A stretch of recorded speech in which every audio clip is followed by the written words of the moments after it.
إن هذا القرآن يهدي للتي هي أقوم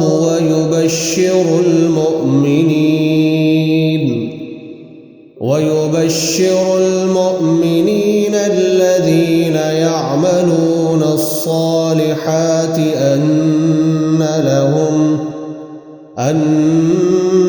لهم أجرا كبيرا، وأن الذين لا يؤمنون بالآخرة أعتدنا لهم عذابا أليما. ويدعو الإنسان بالشر دعاءه بالخير، وكان الإنسان عجولا. وجعلنا الليل والنهار آيتين فمحونا آية الليل وجعلنا آية النهار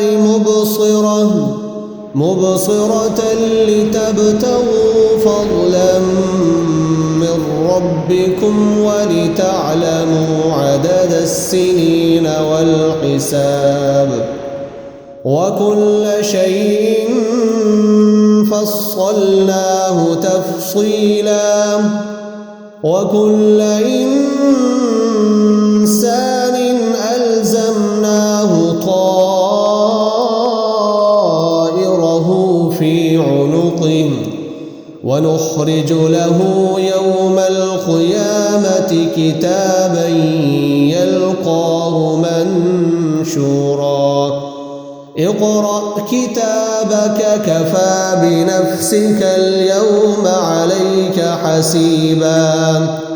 من اهتدى فإنما يهتدي لنفسه، ومن ضل فإنما يضل عليها، ولا تزر وازرة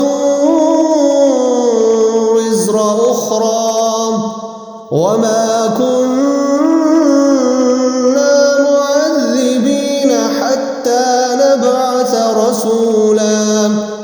وإذا أردنا أن نهلك قرية